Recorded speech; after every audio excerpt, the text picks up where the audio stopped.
So, step one, we're going to be making some beans. So it's going to be backwards for you anyhow. So, I'm going to get the oven started as well. No. Alrighty, look at me messing up. Well, we're going to make nachos. I need to fix the lighting situation at some point, but oh well, more fun. A pound of beans. I'm only going to use half of that, approximately. That looks like half. I'm going to be using my secret ingredient for nachos, and that's potato. I bought these a few days ago. It has eyes on it, and you take care of that. That's a lot of lighting. Okay, cool. So when I cut the eyes off my potatoes, I'll put those in the oven, and then with them in the oven, and put a whole clove of garlic. Could use two. I'll just use one. Get a close-up shot of my quarantine beard here. There's the shot. Just for the portions of what I have. If I want to add some more afterwards, I'm going to make the chips and then dip the chips and be like, taste test, and see if I want to alter the proportions. But I'm just kind of like looking for things I can do during this sort of baking time, so that I can have everything ready to go, thinking on when I'm going to start on my meat. Garlic here looking nice and browned. I'm just going to cut that right open and squish out the garlic into the potatoes that then I'm going to mash up. Mix that all together. You know, you just pull off all the excess burnt off sort of skin that you can, and then you just kind of take your knife and just squish it out like that. And here we got the beef going. Just using salt and pepper. I'll start transferring some of this over.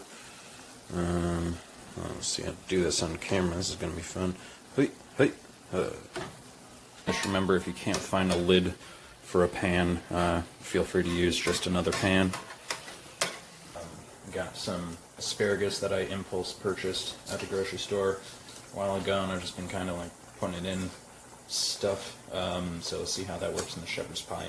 It's shepherd's pie. That's what's great about it, is that you can just like, oh, what do I have here? Just like throw stuff in it. Cooked asparagus mixed in with the meat, and then we can just sort of start layering on the mashed potato.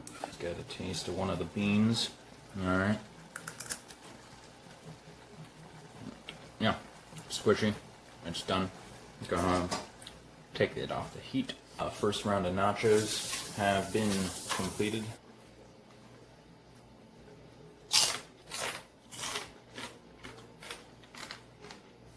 I'm liking it. This here is my shepherd's pie, ready to cover, ready to save for another time.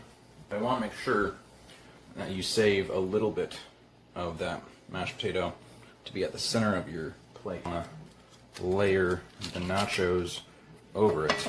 All right.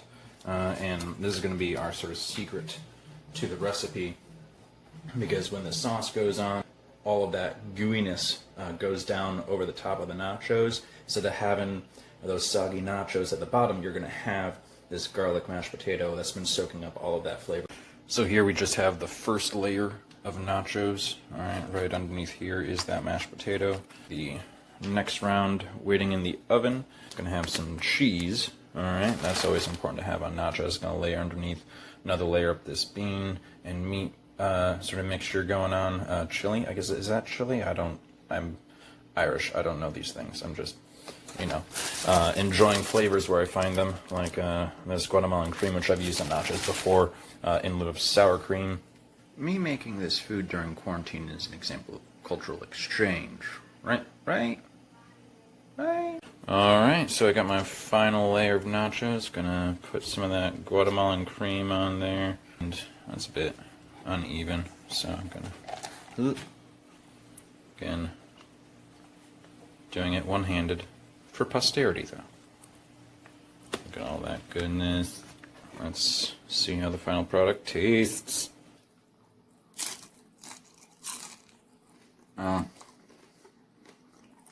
Call my quarantine beard.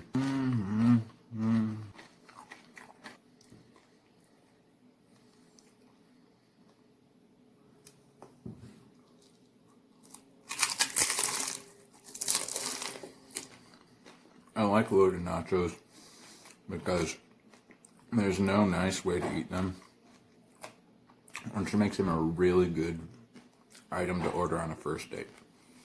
Remember first dates?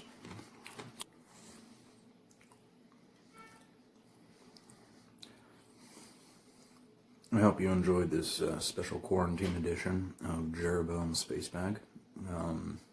Remember, try this at home, make some of your own mistakes, and every time you make a dish like this, you learn from it, you make it better, and exciting things keep on happening. So let me know how you make your nachos.